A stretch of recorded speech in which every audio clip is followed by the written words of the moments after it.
जी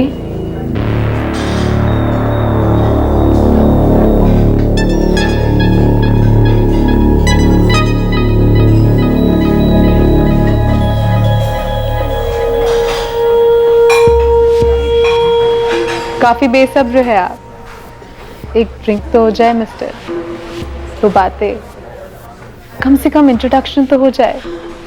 मेरा नाम मोनिका है और आपका?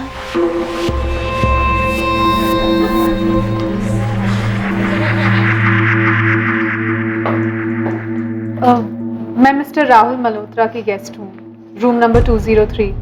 वो मुझे एक्सपेक्ट कर रहे हैं। आपका नाम मैडम? मोनिका। मोनिका क्या? सिर्फ Monika. 1 second, I'll just call him. Mister Rahul Malhotra आपके लिए गेस्ट हैं। मिस मोनिका।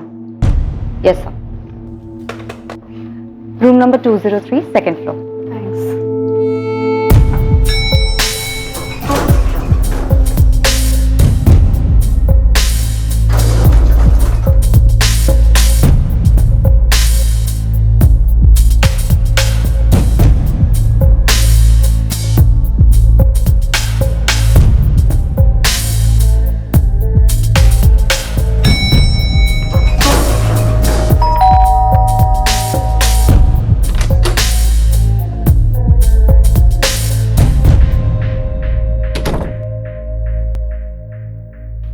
ललित चल बाय।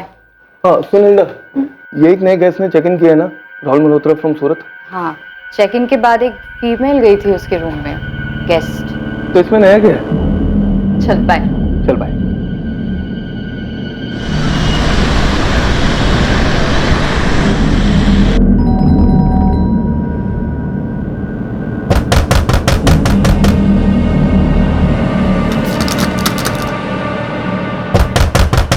क्या हुआ सर? ये दिखने में बंटी, तब से दरवाजा नॉक कर रहा हूँ, कोई दरवाजा नहीं खोल रहा है। सर मैं सुबह सफाई के लिए आई थी, बहुत बार बेल बजाई लेकिन किसी ने दरवाजा खोला नहीं। मुझे लगा सो रहे होंगे। लेकिन माला 10 बजे का चेकआउट टाइम था इनका, अब तो 11 बजने को आए हैं। दरवाजा खुल जाना चाहिए था अब तक तो। लगता है कुछ गड़बड़ है, दरवाजा खोल के देखना होगा।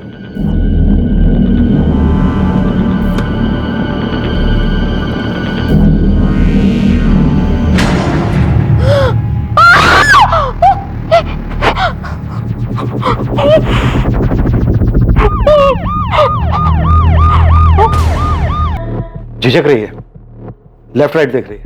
यस सर, शायद इस होटल में पहली बार आई हूँ। मैम, मैंने पहले कभी होटल में इस मोनिका को नहीं देखा था।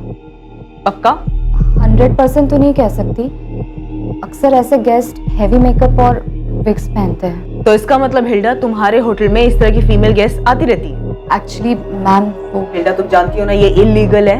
मैम, मैं तो सिर्फ एक एम्प्लॉय हूँ, मैंने कुछ नहीं। तुम्हें कुछ करना भी नहीं, तुम सिर्फ उन सभी लड़कियों की डिटेल्स दो जो तुम्हारे होटल में रेगुलरली आती जाती रहती है। जी।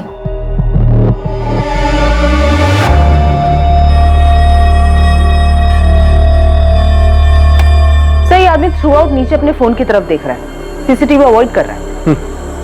आईडी क्या दी थी इसने रिसेप्शन पे?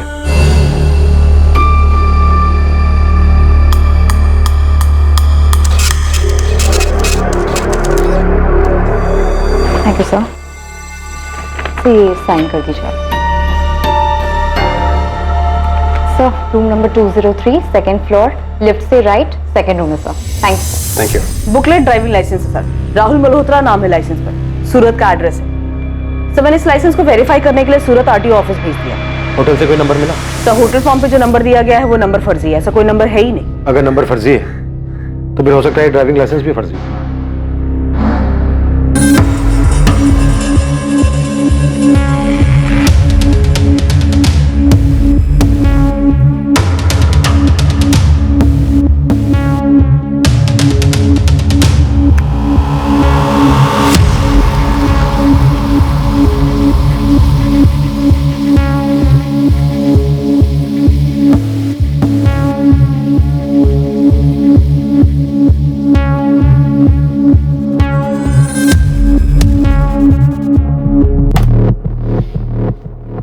आदमी ने चेक इन किया, फिर अपने रूम में गया।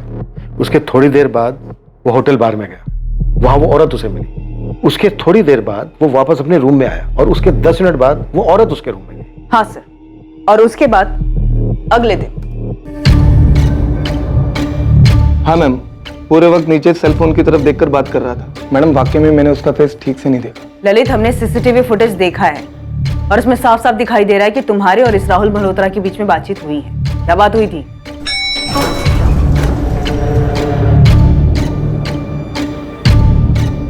Good morning sir. Good morning. Have a nice job sir.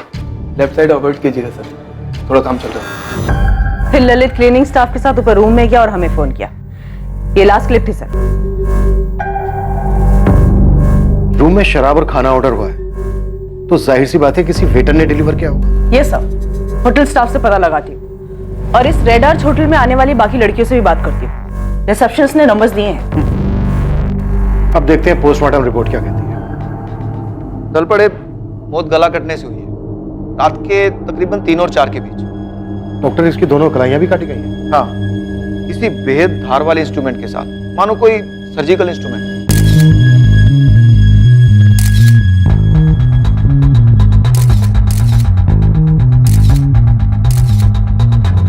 Doctor, क्या कातिल का मेडिकल बैकग्राउंड हो सकता है? पॉसिबल है, पर यह हत्यारा निहायती विकृत इंसान है। हत्या के बाद लाश के साथ अननेचुरल सेक्स और कॉन्डम यूज किया गया। विक्टिम शायद एक सेक्स वर्कर रही होगी, मे बी इसकी पहली मीटिंग रही हो। विक्टिम की आंखों पर स्कार्फ, इसके हाथों में हथकड़ी, शायद किलर खुद लाया था। या ये भी हो सकता है कि ये सेक्स वर्कर ये सब खुद अपने साथ लाई हो, अपने क्लाइंट की अजीबोगरीब डिमांड पूरी करने के लिए। जैसा भी हो, पर आपका मुजरिम एक पढ़ा लिखा मेडिकल बैकग्राउंड वाला शातिर और विकृत साइकोपैथ मालूम होता है।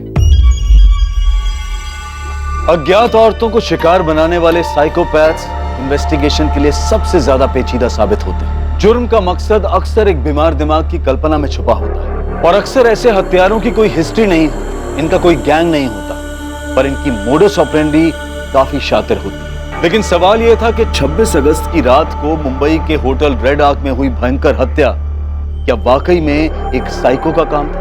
बंटी, तूने हमें पहले क्यों नहीं बताया कि तू रूम नंबर 203 में खाना और शराब लेके गया था? मैडम, मुझसे किसी ने पूछा ही नहीं और वो मैनेजर ने भी नहीं बोला कि आपको बताने का है ऐसा कुछ करके। अब मैं पूछ रही हूँ, क्या देखा तूने रूम में? कुछ खास नहीं मैडम। एक लड़की का मर्डर हुआ है, सब खास है, बोल। 2 प्लेट बिरयानी, 1 विस्की की बोतल और 1 सोडा मंगवाया था साहब ने।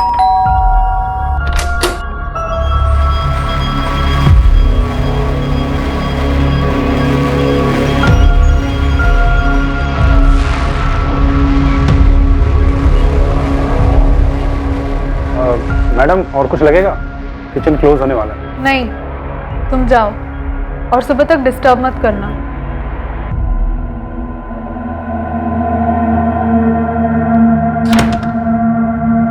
सुना तुमने? जी मैडम।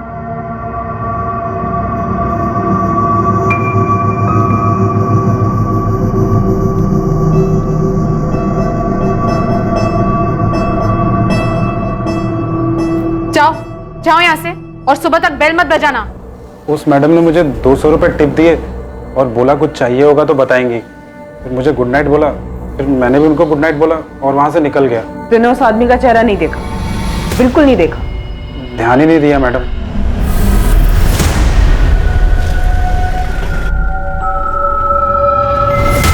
सर, फोटो में तो खाली दाढ़ी दाढ़ी दिख रही है, इसका चेहरा तो दिख ही नहीं रहा। वो तू मुझे दिखाएगा। जी। हम साइको हिस्ट्री शीटर खंगाल रहे हैं, तू पता कर शहर में कोई नया सिरफिरा आया क्या। जी सर। Scalpel, scalpel. कहाँ खोए हुए रहते हो? ओटी में हो तुम? Damn it. Sorry doctor. हम तहकीकात कर रहे हैं, जैसे कुछ पता चलेगा मैं तुम्हें फोन कर दूंगा। ऐसे बार बार आने की जरूरत नहीं है तुम। आपने मेरे दीदी के हस्बैंड से बात की? हम काम कर रहे हैं मनसुख। क्या काम कर रहे हैं? मैं कब से आपसे बोल रहा हूं कि उनके हस्बैंड से पूछताछ कीजिए। आप बता क्यों नहीं रहे हैं कि आपने बात की है या नहीं की? मुझे याद है इसका चेहरा, नहीं थी ये। पहले से यहाँ कभी देखा नहीं, हमारे ग्रुप की नहीं थी। तुमने ऐसे किसी आदमी को होटल में नोटिस किया था क्या, जिसने हुडी पहनी थी?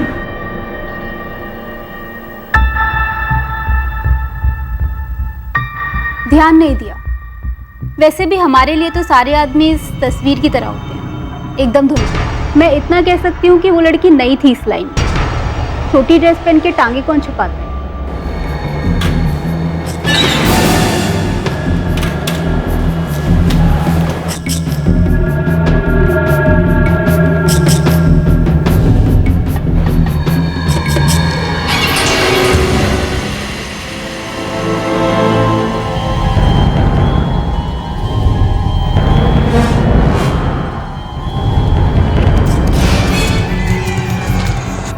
Hilda, yes ma'am. क्या कोई ऐसी बात है जो तुम लोगों ने हमें ना बताई हो? नो मैम, ऐसी कोई बात नहीं है। तो फिर ये कैसे नहीं बताया कि रात को उस राहुल और मोनिका ने अपने रूम में खाना और शराब मंगाई थी? मैं ड्यूटी पर नहीं थी ना मैम। तुम लोग करते रहो मेरी ड्यूटी और उसकी ड्यूटी, पर हम लोग अपनी ड्यूटी करेंगे और तुम सबको चार्जशीट में घसीटेंगे। उसके बाद तुम सबकी वाट लगेगी, समझी?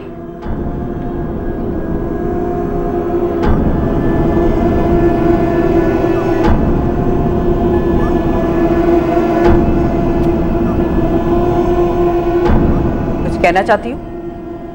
नहीं मैडम। हाँ हाँ मैडम, मैं कुछ कहना चाहती हूँ।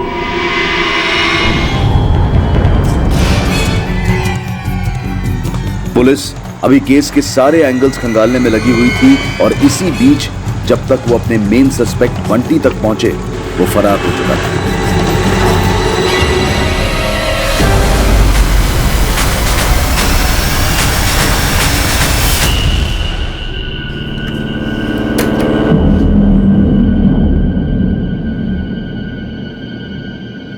ये बंटी कहाँ गया है? अब मालूम नहीं मैडम, एक बैग भर के गया है कुछ 20 मिनट पहले। क्यों, क्या हुआ मैडम? सर वेटर, बंटी की खोली से उसके फोन का इंस्ट्रूमेंट मिला। सिम वो लेके गया है जो कि अभी भी ऑफ है। बाकी उसके यहाँ से कुछ भी नहीं मिला सर। माला तुम बोलो। सर वो बंटी बहुत बेकार था सर, गंदा लड़का।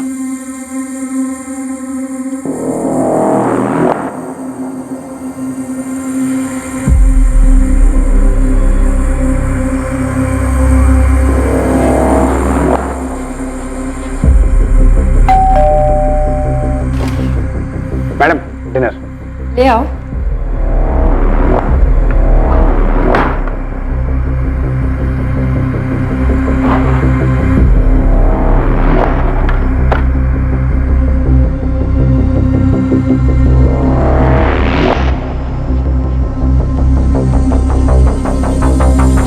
सर एक बार तो वो पकड़ा भी गया था और हमारे मैनेजर से अच्छी खासी डांट पड़ी थी उसको, लेकिन कुत्ते की दुम नहीं सुधरा वो।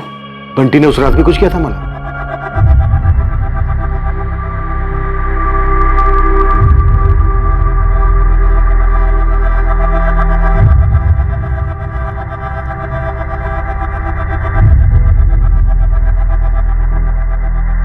ए बंटी, तू फिर से ये बदी हरकतें कर रहा है? ए, तेरी वीडियो तो नहीं उतारी ना बुड्ढी?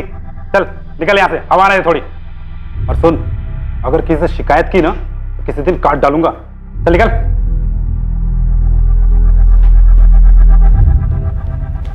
माला तुम्हें लगता है बंटी ने रूम नंबर 203 में भी वीडियो बनाया था? सर निकला तो वहीं से था वो।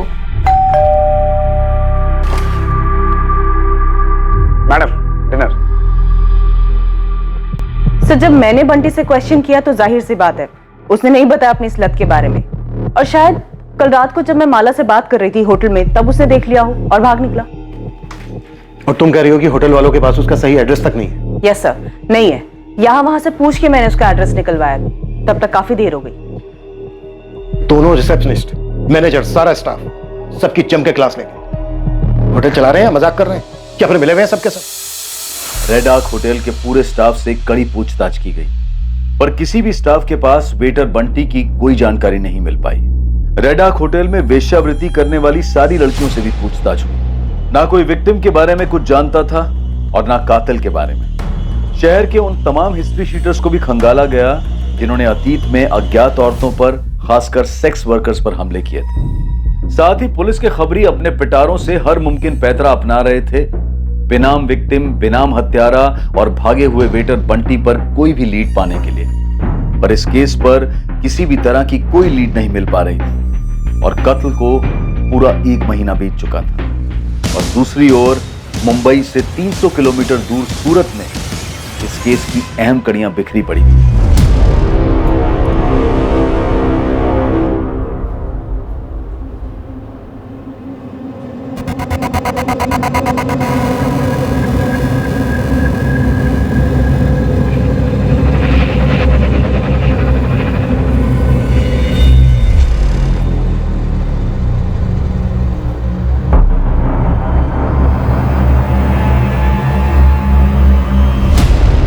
ड्राइविंग लाइसेंस पे सूरत का एड्रेस है।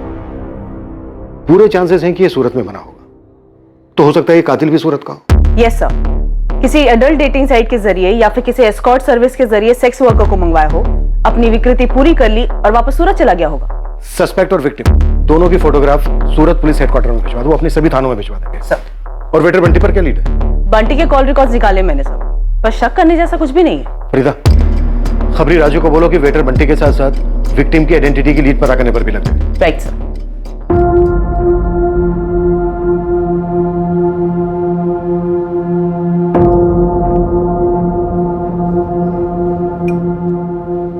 पूरा 1 महीना हो गया मनसुख, पुलिस तेरी दीदी का पता नहीं लगा पाई है। पुलिस कह रही है कि प्रफुल्ल जीजा जी से पूछताछ की।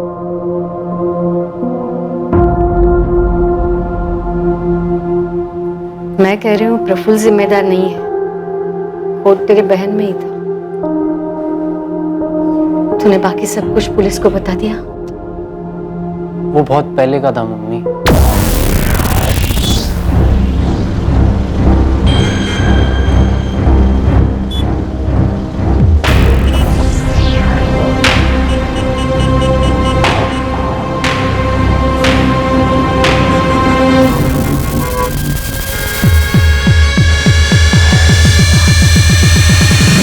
राहुल इंद्र मल्होत्रा की लाइसेंस कॉपी की डिटेल के बारे में जानना था मुझे।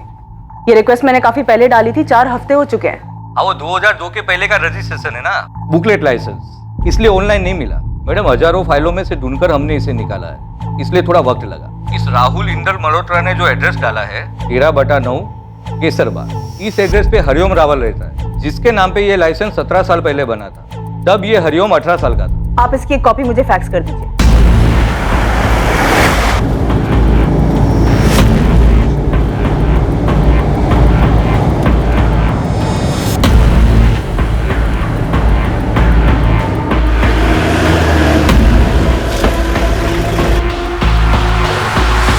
नमस्ते मैडम, मैं मन्नू। वो राजू खबरी ने आपकी हेल्प करने के लिए भेजा है। राजू ने पूरा केस समझा दिया ना? हाँ madam, A to Z। Madam, ये दाढ़ी वाले की फोटो मैंने मेरे लड़के लोग में बांट दी है। चल आजा, बैठ जा, आजा। उस दाढ़ी वाले का नकली एड्रेस मिल गया है, केसरबाग पास में ही है सर। भाई साहब, आगे से एक लेफ्ट आएगा, वहां से सीधा सीधा।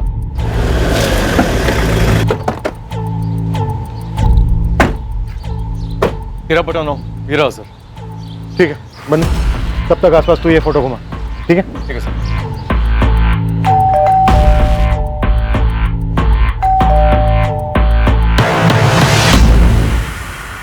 जी, हरिओम रावल। हाँ, ये आप हैं? ये तो मेरी बचपन की फोटो है, लेकिन हुआ क्या है? आप लोग है कौन? साहब, छोटा मुंह बड़ी बात, लेकिन भाभी के बिना ऐसा कब तक चलेगा? मुझे तो खाली यही 2 सब्जी बनाने को आती है, वो भी भाभी ने ही सिखाया है। साहब, भाभी कहाँ चली गई?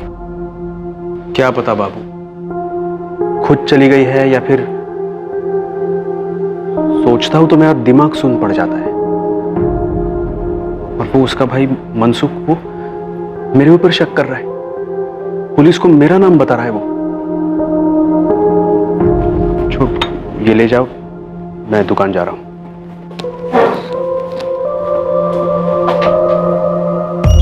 राहुल इंद्र मल्होत्रा? नहीं सर, ऐसे किसी आदमी को मैं नहीं जानता। और ये?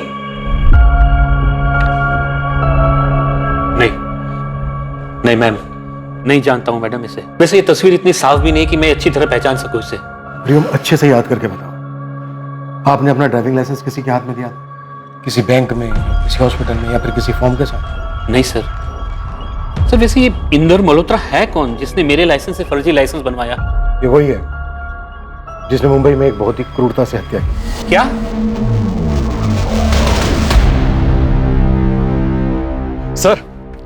सर मैंने पूरे मोहल्ले में राउंड मार लिया और सबको सीसीटीवी वाला फोटो दिखाया, मगर किसी को पता नहीं है कि ये दाढ़ी वाला इंसान है कौन। फोटो भी तो ऐसी ही है। सर, सूरत पुलिस के न्यू मार्केट थाने से मैसेज आया है। एक औरत की मिसिंग कंप्लेंट दर्ज हुई थी। इसकी फोटो हमारी विक्टिम से मैच होती है सर। कौन है ये? कोई जिग्ना पटेल। इसका एड्रेस भी सेंड किया। यस, यही है। कातिल की खोज में सूरत आई पुलिस को आखिरकार विक्टिम का पता मिल गया था। क्या अब कातिल का पता चलने वाला था? या कातिल वाकई में कोई साइकोपैथ था, या फिर इस केस की हकीकत कुछ और ही थी? ये जिग्ना है हमारी दीदी। ये मुंबई में क्या कर रही हैं? पिछले 1 महीने से गायब है। मैंने यहाँ पे कंप्लेंट लिखवाई थी और वो लोग बोल रहे हैं कि तलाश जारी है। आपको मिली क्या दीदी? बताइए।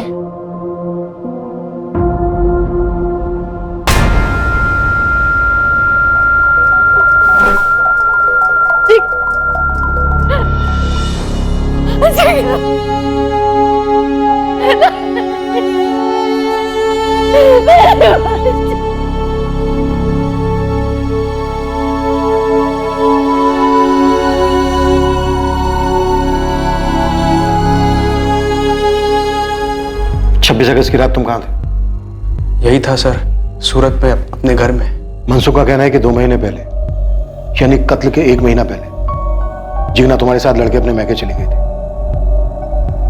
झगड़ा किस बात पे हुआ था? शादी के बाद पहले 2-3 महीने सब ठीक चल रहा था, लेकिन अचानक से जिग्ना बदल सी गई थी। क्या बात है?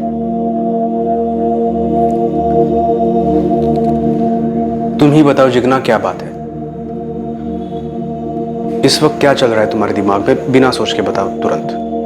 मैं ये सोच रही थी, तुम मुझे ऐसे घूर क्यों रहे हो? घूर नहीं रहा था, प्यार से देख रहा था।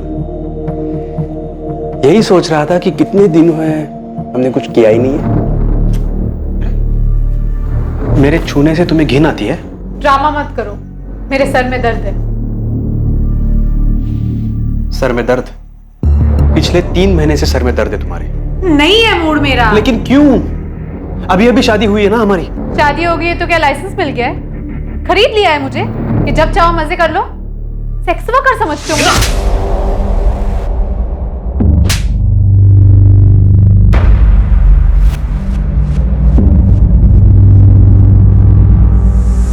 मुझे उस पर हाथ नहीं उठाना चाहिए था। मैंने उसे कई बार कॉल किया, माफी मांगी, घर लौटने को भी कहा। हम फिर एक बार बाहर मिले भी। मेरे पापा मेरी माँ पे हाथ उठाया करते थे, मैं नफरत करती थी उनसे।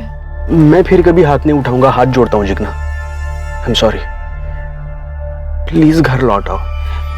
देखो, हम सब नए सिरे से शुरू करेंगे। लेकिन उससे पहले मुझे तुमसे एक जरूरी बात कहनी है। तो घर आके भी कह सकती हो ना, आज ही लौट आओ प्लीज। नहीं, मुझे थोड़ा वक्त चाहिए, और सही वक्त आने पर मैं तुम्हें वो बात भी बताऊंगी। जिग्ना ने तुमसे कहा कि उसे तुमसे कोई जरूरी बात कहनी है। क्या बात थी वो जो वो तुमसे कहना चाहती थी? वो बात कभी हुई नहीं सर। उस दिन वो हमारी आखिरी मुलाकात थी। फिर 28 अगस्त को मनसुख का मुझे कॉल आया। बोल मनसुख।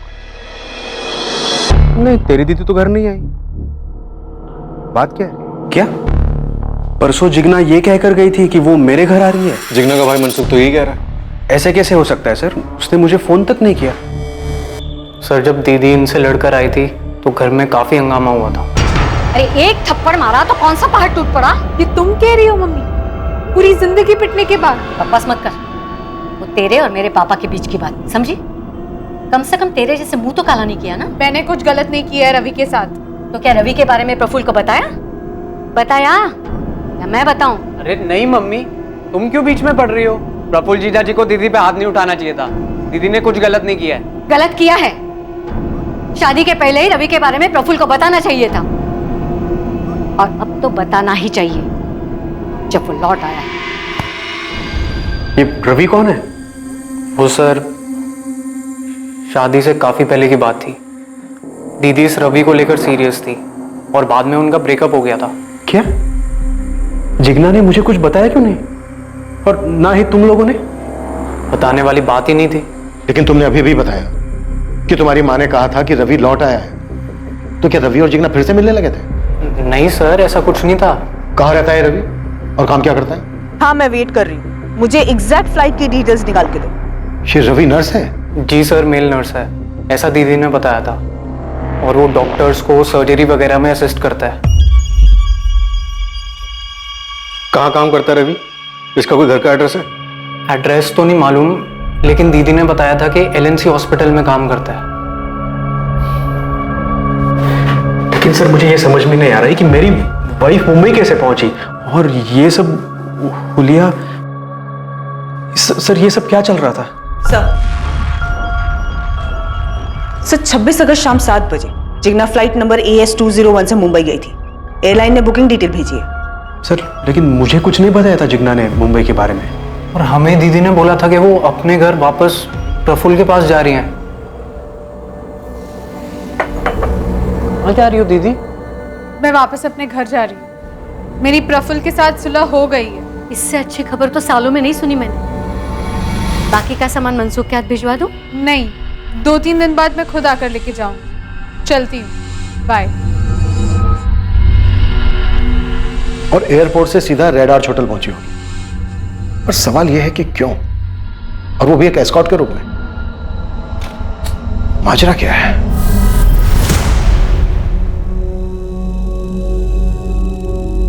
केस के पत्ते अब खुलने लगे थे और छिपे कई राज बाहर आने लगे थे, लेकिन अब भी ऐसे कई सवाल थे जिनके जवाब मिलने बाकी थे। जिग्ना और उसके एक्स बॉयफ्रेंड रवि देसाई के बीच में आखिर क्या चल रहा था? जिग्ना बिना किसी को बताए मुंबई क्यों गई थी? और क्या जिग्ना की हत्या के पीछे रवि का हाथ था, या फिर इस हत्या के पीछे कोई और ही कहानी थी जो अब तक राज बनी हुई थी? क्या बकवास कर रहे हैं? मैं जिग्ना को क्यों मारूंगा? मैं प्यार करता था उससे। सुबह 8 बजे इसने एक सर्जरी करनी थी और सुबह 4 बजे ही हमें घर कमरे ठेके से। मैं अपनी शिफ्ट कैंसिल करने वाला था। इतना पीकर बिना सोए सर्जरी में जाऊंगा, इतना बड़ा बेवकूफ नहीं हूं मैं। बेवकूफ नहीं है तू, बल्कि बेहद शातिर है। पहले ये बता, जिग्ना से कैसे मिला था? जिग्ना की शादी के 1 साल पहले तुम दोनों का ब्रेकअप हो गया था। हाँ, और हम उससे भी पहले मिले थे, 4 साल पहले। यहाँ नहीं, महसाना में। महसाना में क्या था? जिग्ना अपने मम्मी की नी रिप्लेसमेंट सर्जरी कराने आई थी। वो लोग वहीं रहते थे, मैं भी वहीं रहता था।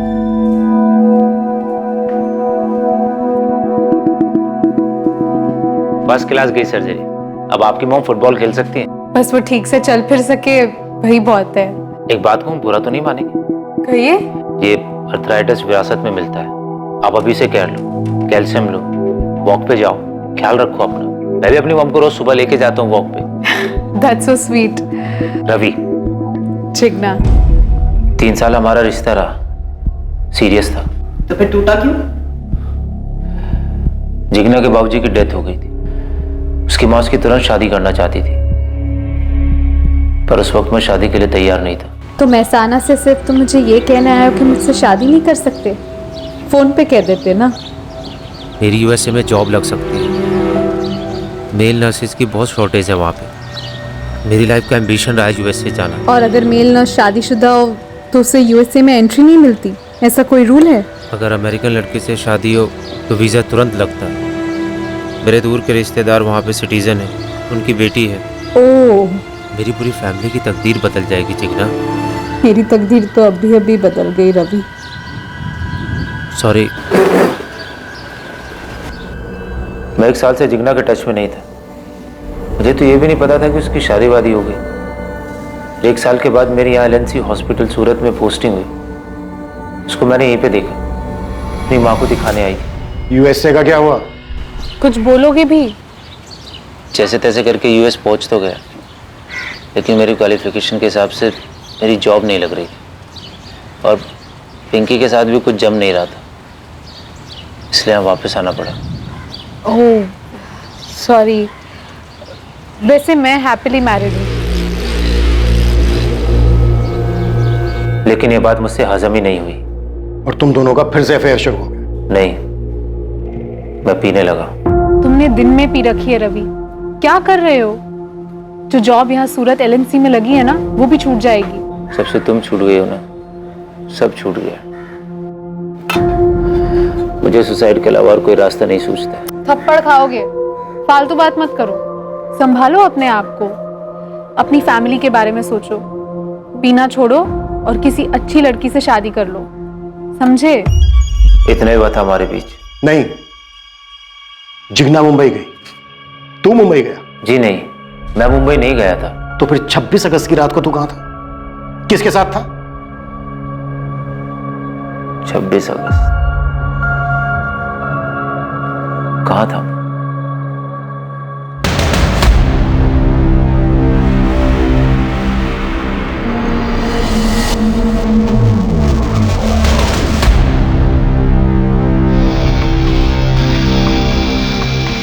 हाँ मैम, ये दोनों तो मुझे अच्छी तरह से याद है।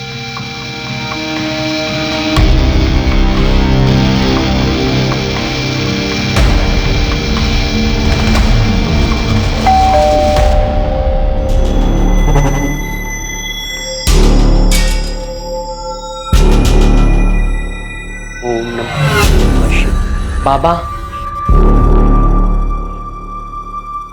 बोलो बेटा। मुझे आपको कुछ बताना है।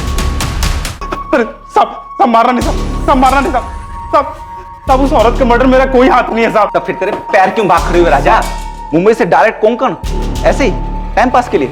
और क्या क्या करता है तू टाइम पास के लिए? कुछ नहीं साहब। याद आया कुछ? कहां था 26 अगस्त की रात को? सर बस मुझे इतना याद है, मैंने बहुत ज्यादा पी ली थी, इसके अलावा मुझे कुछ याद नहीं है। गलत। उस रात तूने जिग्ना को मुंबई भेजा बाय फ्लाइट, तो खुद भी गया बाय रोड। फिर मुंबई के मलाड एरिया के रेड आर्च होटल में गए तुम दोनों। उस होटल के रूम नंबर 203 में तूने जिग्ना का मर्डर किया, फिर उसकी लाश के साथ रेप किया।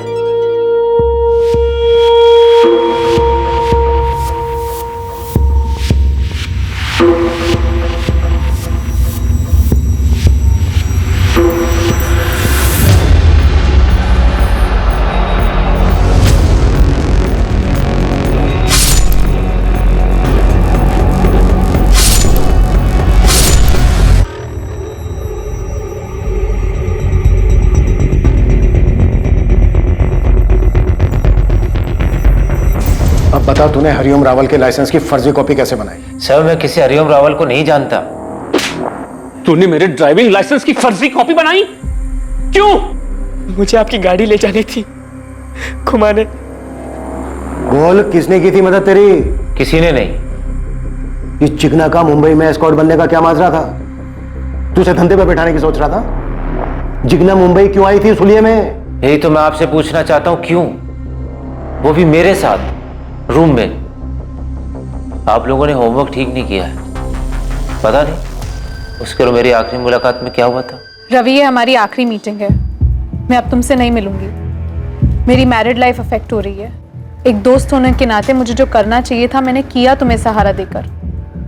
अब तुम खुद संभालो। All the best. नहीं नहीं,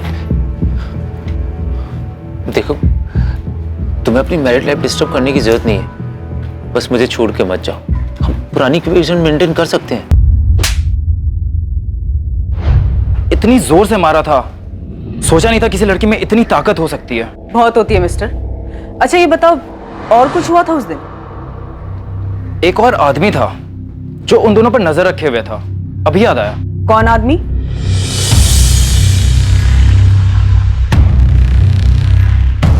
यही था।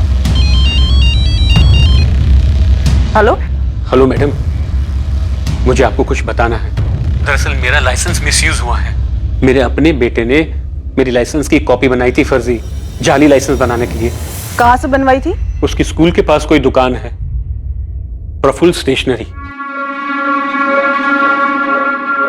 सब मारो नहीं साहब, मैं सब सच बताता हूँ साहब। सब बता, क्या हुआ तो रात को? ये क्या कह रहे हो सर देसाई? वो साहब, इस बंटी ने कत्ल की रात 203 का वीडियो बनाया था, मेरे हाथ में इस वक्त।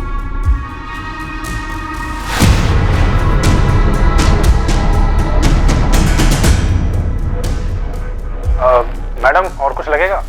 किचन क्लोज होने वाला है। नहीं, तुम जाओ। ठीक है, वो वीडियो तुरंत भेजो मुझे, क्विक।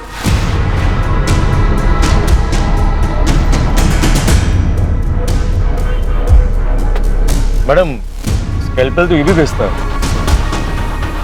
प्रफुल्ल पटेल, तुम बच्चों की किताबें बेचने के अलावा फोटोकॉपी भी करते हो, बायोलॉजी बॉक्स भी बेचते हैं जिसमें स्कैल्पेल भी होता है। बाबू सच बोल, तेरी मालकिन का भयंकर तरीके से मर्डर हुआ है। ये देख। साहब, मैंने आपसे झूठ बोला कि उस रात प्रफुल्ल साहब घर पर ही थे। दरअसल शाम को वो बैग पैक करके कहीं निकल गए और अगले दिन सुबह लौटे। नमस्ते साहब। बाबू, किसी ने फोन किया था, पूछा मेरे बारे में? नहीं तो साहब। मेरे लिए नहाने का पानी गर्म करो। हाँ ठीक है साहब। नहीं, तुम जाओ और सुबह तक डिस्टर्ब मत करना।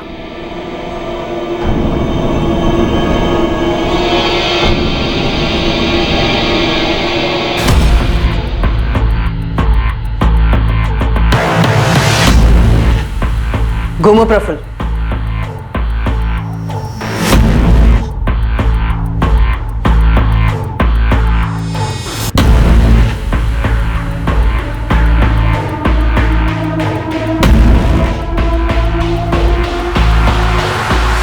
प्रफुल्ल पटेल, सारे सीसीटीवी कैमरास को पीठ दिखा के तूने हमें धोखा दिया। अब देख, तेरी पीठ ने तुझे पकड़वा दिया। मैं रवि के बारे में सब जानता था सर। मैं एक अरसे से पीछा कर रहा था जिग्ना का। प्रफुल्ल, मैं मानती हूँ मेरी गलती है, मुझे तुम्हें पहले ही बता देना चाहिए था, लेकिन मैं उसे पूरी तरीके से भुला चुकी हूँ। वो मेरे लिए एक याद तक नहीं बना। देखो, मैं अब तुमसे और सिर्फ तुमसे प्यार करती हूँ। और सेक्स सिर्फ उससे करती हूँ? नहीं, जब रिश्ता था तुम्हारा, सेक्स होता था ना? सीरियस रिलेशन था, और हाँ, सेक्स भी होता था। जिग्ना, तुम पहली औरत हो मेरी लाइफ में। मेरे लिए सब कुछ तुम ही थी। अब भी हो प्रफुल्ल। तुमने जो देखा वो कुछ भी नहीं था। अब कैसे समझाऊं तुम्हें? रवि अचानक से मेरी लाइफ में वापस लौट आया, लेकिन हमारे बीच में ऐसा कुछ भी नहीं है। झूठ बोल रही हो तुम जिग्ना। उसके बाद मैंने उसे फोन पे बहुत पटाया, माफी मांगी, तब जाके वो मुझसे मिलने आई। प्रफुल्ल, मैं चाहती हूँ हम दोनों सब कुछ भुलाकर एक नए सिरे से शुरू करें, और तुम मुझ पर कभी हाथ नहीं उठाओगे, और रवि को लेकर कोई सवाल जवाब नहीं करोगे। नहीं करूंगा, प्रॉमिस। जिग्ना, मैं भी नए सिरे से हमारा रिश्ता शुरू करना चाहता हूं, लेकिन मेरी एक छोटी सी विश है जो तुम्हें पूरी करनी होगी। क्या? देखो, मुझे लगता है कि हम दोनों के बीच में, खासकर बेडरूम में, काफी टेंशन सा रहा है। आज के बाद ऐसा कभी नहीं होगा, आई प्रॉमिस। जिग्ना, मुझे मेरी एक सीक्रेट फैंटेसी पूरी करनी है। कोई सुनेगा तो गलत लगेगा, लेकिन ऐसी कौन सी फैंटेसी है? मैं भी तो सुनूं। मुझे रोल प्ले करना है। कैसा रोल प्ले? जैसा हम दोनों किसी अलग शहर में अजनबी बन के मिले, तुम ग्लैमरस कॉल गर्ल हो और मैं स्टाइलिश क्लाइंट। लगता है मेरी गैर हाजिरी में तुम्हारा दिमाग कुछ ज्यादा ही चल रहा है। जिग्ना, प्लीज, मुझे सिर्फ ये एक फैंटेसी पूरी करनी है। देखो, एक बार हमारी फैमिली शुरू हो जाएगी ना, तो ये सब हो नहीं पाएगा। प्लीज ना मत करो, प्लीज। प्रफुल्ल, मैं प्यार करती हूँ तुमसे, और अगर तुम्हें इससे खुशी मिलेगी तो व्हाई नॉट। हम प्यार करने वाले पति पत्नी हैं, हमारे बीच में सब जायज है।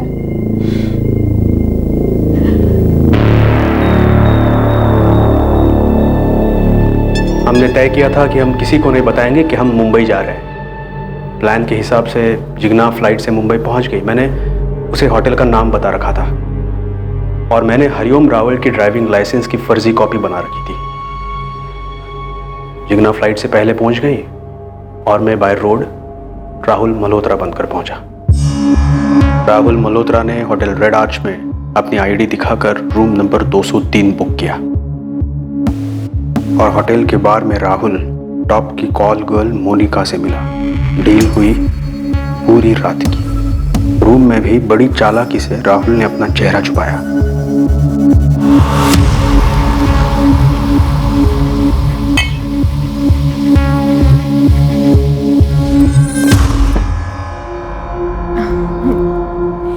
प्रफुल्ल, मुझे चक्कर आ रहे हैं। अब ये रोल प्ले बंद करते हैं ना प्लीज,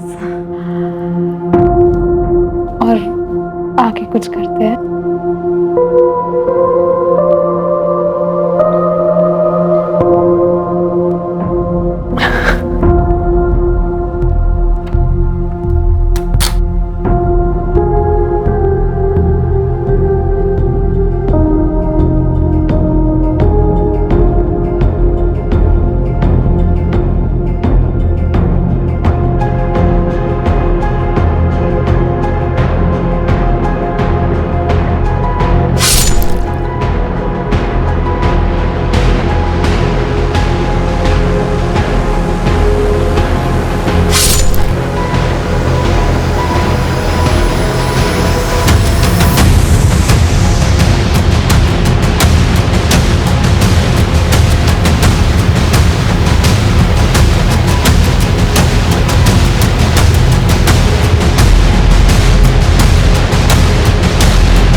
राहुल ने मोनिका से अपना बदला ले लिया।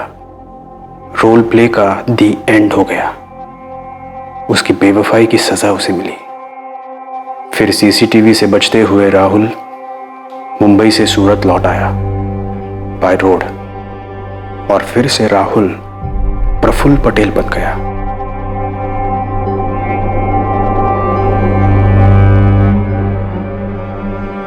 प्रफुल्ल, तुझे अभी भी यकीन नहीं कि शादी के बाद जिग्ना का राहुल के साथ कोई गलत संबंध नहीं था?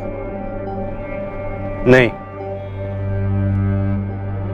प्रफुल्ल पर अपनी पत्नी जिग्ना के साथ बलात्कार करने और कत्ल के चार्ज लगे और मुकदमा बहुत जल्द शुरू होने की उम्मीद है। जिग्ना के भाई और मां को इस बात को स्वीकार करने में समय लगेगा कि जिग्ना अब इस दुनिया में नहीं रही। और दूसरी तरफ रवि अपनी जिंदगी को यादों के शिकंजे से छुड़ाकर पटरी पर लाने की कोशिश में है। साथ ही वो अपनी शराब की लत को छुड़वाने का इलाज करवा रहा है। पर शक की लत का कोई इलाज नहीं। इससे बचने का शायद सबसे अच्छा तरीका यही है कि इस भयंकर रोग को अपने दिमाग में घर बनाने ही ना दिया जाए। लेकिन कहना जितना आसान है, करना उतना ही मुश्किल है। कोई भी इंसान इस शक करने की बीमारी का शिकार हो सकता है और अपने अपने तरीके से उससे निपटता भी है। पर निपटने का कोई एक फॉर्मूला नहीं है। लेकिन इतना जरूर है कि जब शक का मारा कोई इंसान एक क्रिमिनल कदम उठाने की सोचता है तो एक बार उसे उस आवेश भरी अवस्था से बाहर निकलकर ठंडे दिमाग से सोचना चाहिए। सोचना चाहिए कि इस भयंकर कदम का अंजाम कितना भयंकर होगा, क्योंकि किसी भी सूरत में आप कानून के साथ आंख मिचौली नहीं खेल सकते। अब मैं अनूप सोनी आपसे विदा लेता हूं। फिर मुलाकात होगी एक और नए केस के साथ। देखते रहें क्राइम पेट्रोल सतर्क रात 11 बजे।